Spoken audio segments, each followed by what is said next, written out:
जब तक जातियों में बढ़ते रहेंगे हम, तब तक नमक रोटी भात खाते रहेंगे। बस चलिए सर, देश में अभी लोकसभा चुनाव है और इस दरमियान बिहार का पश्चिमी चंपारण जिला बेतिया लोकसभा सीट से अभी डॉक्टर संजय जायसवाल उम्मीदवार हैं, जो कि भाजपा के सांसद रह चुके हैं, और निर्दलीय उम्मीदवार मनीष कश्यप भी सामने आए हुए हैं। इस दरमियान अभी महागठबंधन का कोई प्रत्याशी सामने नज़र नहीं आ रहा है, क्या कहिएगा? भाजपा संजय जायसवाल को टिकट दिया। इनके पिताजी भी 2 बार सांसद रहे, संजय जायसवाल जी भी 3 बार से सांसद रहे। इन्होंने क्या काम किया है जनता को भली भांति पता है। ये सब लोग मोदी जी के नाम पर वोट लेते हैं, पहला।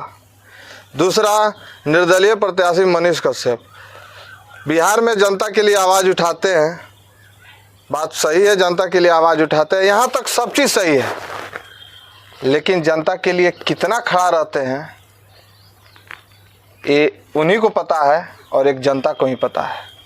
इससे ज़्यादा कुछ हम नहीं कहेंगे। और तीसरा रहा महागठबंधन, तो महागठबंधन अभी अपना गठबंधन ही बना रहा है, कब महागठबंधन होगा उसका पता नहीं है। कि अभी भाजपा के जो भी नेता चुनाव जहां से लड़ रहे हैं, जो भी प्रत्याशी हैं, वो चाहे बिहार के किसी कोना से हो, एक Modi factor is a big factor करके बात चल रही है। सभी लोग मोदी जी का नाम पे वोट मांगना चाहते हैं, और इस दरमियान कहीं ना कहीं संसदीय क्षेत्र का जो विकास है, लोगों के अंदर यह चीज़ भी बैठ जा रहा है कि हम अपने सांसद को वोट नहीं दे रहे हैं, मोदी जी को वोट दे रहे हैं। मोदी जी का जो 2014 में सबसे पहली बार प्रधानमंत्री मोदी जी बने थे, मोदी जी ने काम अच्छा किया, काम कुछ बुरा किया, बात सही है, मोदी फैक्टर है। लेकिन अब जनता जागरूक हो चुकी है। जनता अब ये जानना चाहती है कि हमको हमारा जो मुद्दा है उसको मोदी जी आकर उसका मूल्यांकन नहीं करेंगे, उसका समाधान मोदी जी आकर नहीं करेंगे। जनता का समाधान के लिए सांसद को आना पड़ेगा, मतलब समस्या का समाधान करने के लिए। इसलिए अब जनता जागरूक हो चुकी है। इसका परिणाम आपको बिहार में दिखने को मिल जाएगा। आज के समय में जिस प्रकार से बहुत सारे जगहों पर डॉक्टर संजय जायसवाल जी का विरोध किया जा रहा है, एक तरफ मनीष कश्यप का भी विरोध हो रहा है, लोग समर्थन भी कर रहे हैं, तो इस दरमियान अगर दोनों नेताओं का, तो इस तरह से दोनों प्रत्याशियों का जब विरोध किया जा रहा है, तो तीसरा ऑप्शन क्या है? देखिए, जनता के पास ऑप्शन पर्याप्त है। हम भी एक जनता है, जनता के पास ऑप्शन पर्याप्त है, पहला। दूसरा, अगर संजय जायसवाल जी का विरोध हो रहा है तो संजय जायसवाल जी ने, आपको एक लेटर में दिखा देता हूँ। संजय जायसवाल जी 250 करोड़ रुपया सबसे पहले आवंटन हुआ था, लेकिन संजय जायसवाल जी 250 करोड़ में 1 रुपया का काम नहीं किए। एक सुनील कुशवाहा जी का है, जो वैद्यनाथ महतो जो पूर्व में मंत्री रहे हैं, उनका है। ये दोनों आदमी अपने संसदीय, आप वाल्मीकि नगर जाइएगा तो वहाँ के लोग तो अपने सांसद के चेहरा तक को नहीं जानते हैं, जिसका फायदा दीपक यादव को मिलेगा। यहाँ रहा बात, यहाँ कोई प्रत्याशी संजय जायसवाल जी के टक्कर देने के लिए नहीं है। रहा बात मनीष कश्यप का, तो मनीष कश्यप का भी समर्थन लोग कर रहे हैं, मनीष कश्यप का विरोध भी कर रहे हैं, लेकिन मनीष कश्यप ने अपनी जितनी ताकत लगानी थी लगा दिए। मनीष कश्यप के जो कैडर व्यक्ति हैं, जो उनके टीम में कार्य कर रहे हैं, अब उनके हिम्मत की बात है कि वो अपना हिम्मत कितना लगा पा रहे हैं, तभी मनीष कश्यप सफल हो पाएंगे। अन्यथा मनीष कश्यप जैसे चनपटिया विधानसभा में अपना सब चीज़ मेहनत, सब चीज़ सफल करके भी उस समय सकारात्मक परिणाम नहीं ला सके, वही परिणाम देखने को मिलेगा। इसलिए मनीष कश्यप को ज़्यादा मेहनत करने की ज़रूरत है इस क्षेत्र में। लोकसभा क्षेत्र बहुत लंबा चौड़ा क्षेत्र है, और इस क्षेत्र में मनीष कश्यप अभी हाल ही में दौरा करना शुरू किए हैं, तो क्या लगता है लोकसभा चुनाव आते आते यह दौरा पूरा हो पाएगा? और जिस प्रकार से मनीष कश्यप क्षेत्र में प्रयास कर रहे हैं, लोगों का जो रुझान आ रहा है उससे आप भी अवगत हैं, लेकिन मेरा एक और सवाल है, इस बीच में आप भी मनीष कश्यप के काफ़ी करीबी रह चुके हैं, तो आप तो बहुत कुछ जानते होंगे। देखिए, रही बात करीबी की, ठीक है, हम आज भी करीबी हैं। कहाँ तक करीबी हैं, कहाँ तक दूरी है, हम जानते हैं, वो जानते हैं। इस मैटर पे आप छोड़ दीजिए। रहा बात, देखिए, सलाह उनको हम यही देना चाहेंगे, जिस हिसाब से वो अपने क्षेत्र का भ्रमण कर रहे हैं, इस हिसाब से लोकसभा इलेक्शन में बहुत ऐसे जगह हैं जो छूट जाएंगे, जिसको उसको कैप्चर नहीं कर पाएंगे। इसके लिए उनको 3 कमेटी बना देनी चाहिए। एक कमेटी आप अगर रामगढ़वा साइड में जाते हैं तो दूसरी कमेटी आपके जगदीशपुर साइड में जाएगी, तीसरी नौतन साइड में जाएगी। 3 भाग, अपने लोकसभा क्षेत्र को 3 भागों में बांट दीजिए। वो इधर मतलब जो नौतन वाले हैं वो रामगढ़वा आएंगे तो आप जगदीशपुर जाएंगे, जगदीशपुर वाले नौतन जाएंगे। इस हिसाब से अगर मतलब एक सर्किल बनाकर अगर काम किया जाए तभी सफल हो जाएगा, नहीं तो हुम्बो करने से काम नहीं चलने वाला है। एक तरह से देखा जाए तो सर आप हिंट दे रहे हैं मनीष कश्यप को। देखिए, हिंट्स तो हम संजय जायसवाल जी को भी दे सकते हैं, कहिए तो उनको भी हिंट्स दे देते हैं। एकदम दीजिए सर। संजय जायसवाल जी को जो पहले एक जगह बैठ के और वोट की मॉनिटरिंग होती थी, वो काम बंद करके संजय जायसवाल जी युवाओं में अपनी पकड़ बनाए, अन्यथा चुनाव में सकारात्मक परिणाम नहीं आ पाएगा। चुनाव तो जीत सकते हैं लेकिन सकारात्मक परिणाम नहीं आएगा। यानी कि चुनाव जीत सकते हैं, वोट का जो परसेंटेज है वो कम हो सकता है। महागठबंधन को लेकर क्या कहिएगा सर? अभी तक टिकट क्लियर नहीं हो पाया किसी का। महागठबंधन से किसी ब्राह्मण को ही टिकट मिलेगा। ब्राह्मण को ऐसे कैसे कह सकते हैं? हमको पता है। ये तो पार्टी को पता नहीं है कि किसको टिकट देगी, या इंटरनली बात है, और इंटरनली बात को आप बोल रहे हैं कि हमको पता है। हमारा सीधे महादेव से कनेक्शन है। अच्छा। और उनसे कोई वंचित नहीं रहता है, इसलिए हमारा कनेक्शन वहाँ से है, इसलिए हमको पता चल गया है कि यहाँ से कौन आने वाला है। उनका कहना है कि मनीष कश्यप को 5 साल और इंतजार करना चाहिए था इलेक्शन लड़ने के लिए। आप क्या कहते हैं? बिल्कुल सही।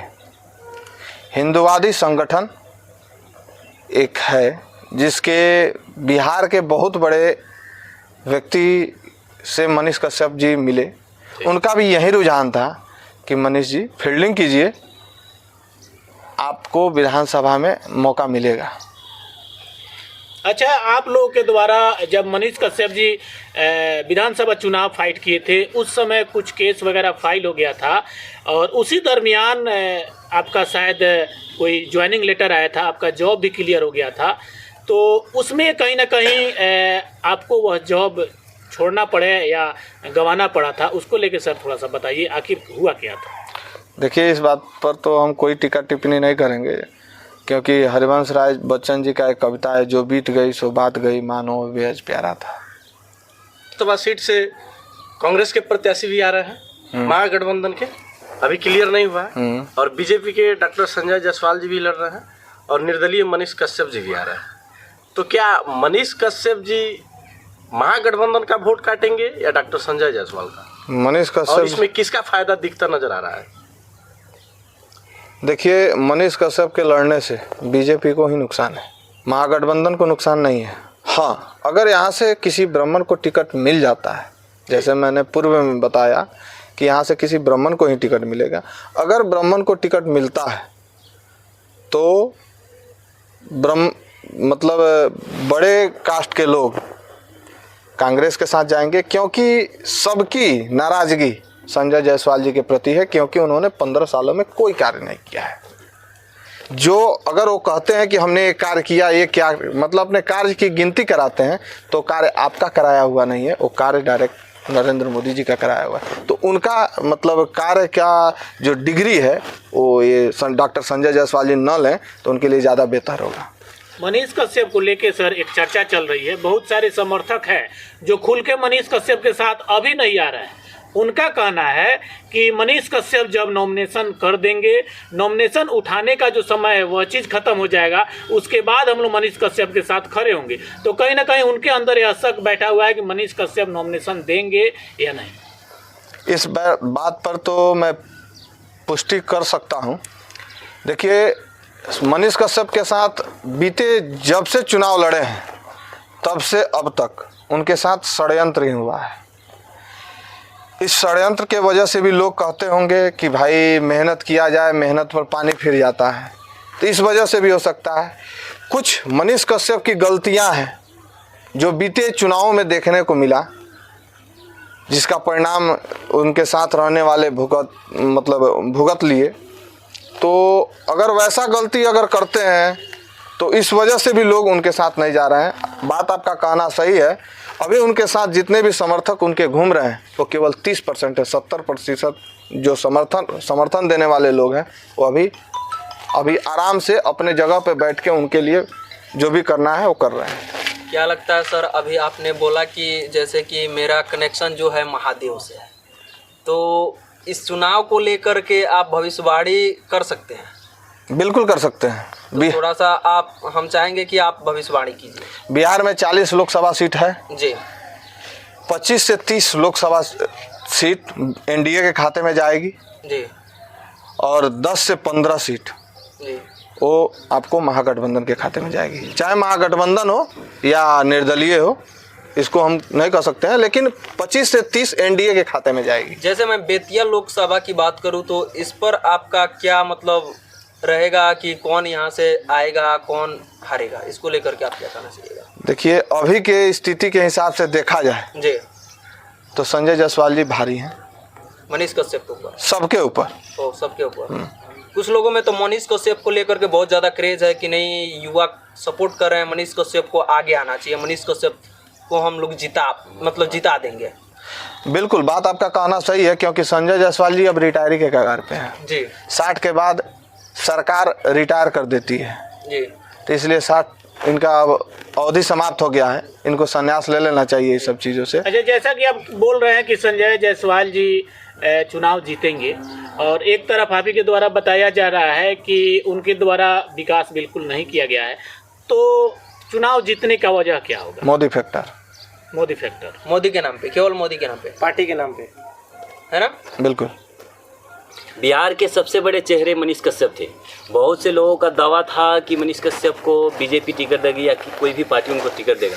अगर मनीष कश्यप को कहीं से भी टिकट मिलती तो वो चुनाव बहुत ज़्यादा बहुमत से जीत सकते थे, फिर भी उनको टिकट नहीं मिला। क्या कारण हो सकता है? मनीष कश्यप को उनको लगा था कि हमको बीजेपी टिकट दे देगी। बीजेपी को थोड़ा लगा था कि हाँ, इनको टिकट देने से हमको फायदा हो जाएगा। बिजनेस है, राजनीति आज के डेट में भारत में बिजनेस बन चुका है। मनीष कश्यप अगर कहीं से भी टिकट, कहीं किसी भी सीट से अगर जो चुनाव लड़ते तो शायद उनकी जीत पक्की थी, फिर भी उनको टिकट ना देना, क्या वजह है? मनीष कश्यप बिहार में कहीं से चुनाव लड़ेंगे तो हार सकते हैं, अगर जीतना होगा तो अपने गृह जिला में ही कहीं से जीत सकते हैं।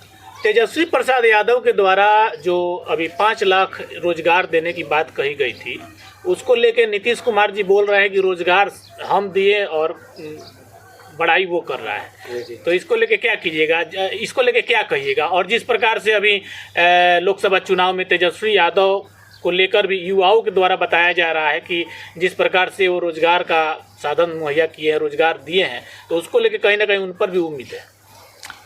इस बात पे आप लोगों का कहना है कि कुछ लोगों का कहना है कि मनीष कश्यप को 10,000 वोट मिलेंगे, जैसे कि पिछली बार 10,000 वोट मिले थे।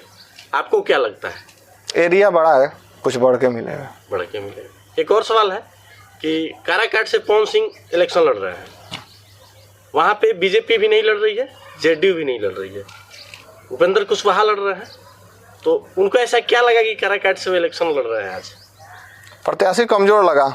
उपेंद्र कुशवाहा में दम कितना है, कभी इधर पलट के जाते हैं, कभी इधर पलट के जाते हैं। केवल पलटने वाला व्यक्ति राजनीति में थोड़ा रहता है। मतलब कहीं ना कहीं पवन सिंह को लगा कि बहुत बढ़िया पवन सिंह को लड़ना ही चाहिए। काराकाट से नहीं, बिहार में कहाँ जहाँ से भी, जिसको हमको भी लड़ना मन करे हम भी लड़ेंगे। पवन सिंह ने तो बढ़िया जगह सिलेक्शन किया, कमजोर व्यक्ति के पास पहुंच गया, ऑटोमेटिक पवन सिंह निकल जाएंगे वहाँ से। मजबूत व्यक्ति के साथ वो इलेक्शन लड़ते तो शायद नहीं जीतते। अब देखिए, आरा से लड़ नहीं सकते थे क्योंकि आर.के. सिंह लड़ रहे थे, और आर.के. सिंह भी इनके ही जैसे वहाँ पे उनका भी पकड़ है। अगर पवन सिंह का आरा में पकड़ है तो उनका भी अपना व्यक्तिगत पकड़ है। मतलब कहीं ना कहीं कहा जाए मनीष कश्यप और पवन सिंह दोनों बीजेपी का ही समर्थन कर रहे हैं, लेकिन ऐसे सीट से इलेक्शन लड़ रहे हैं जहां से बीजेपी को नुकसान भी नहीं है। ऐसा नहीं कह सकते हैं। अच्छा, पवन सिंह तो मान लीजिए बीजेपी को नुकसान तो होगा। मान लीजिए अगर उपेंद्र कुशवाहा अगर जीतते हैं तो उससे एनडीए मजबूत होगी। अच्छा, बात करें निर्दलीय प्रत्याशी की, तो बिहार में लगभग 4 ऐसे प्रत्याशी दिख रहे हैं जो कहीं ना कहीं सत्ता और विपक्ष पर भारी पड़ने वाले हैं। एक मनीष कश्यप, दूसरा पप्पू यादव, तीसरा पवन सिंह और चौथा गुंजन सिंह। क्या कहिएगा इसको लेकर? चारों एक दूसरे का प्रचार करेंगे। इसमें सबसे मजबूत कौन होगा? गुंजन सिंह। गुंजन सिंह। क्या लगता है गुंजन सिंह चुनाव जीत पाएंगे इस बार का? वहाँ पे देखिए गुंजन सिंह का तो क्लियर नहीं कर सकते हैं, लेकिन वहाँ पे मतलब जो भी परिणाम आएगा, वहाँ का जो भी मुकाबला है वो त्रिकोणीय होगा।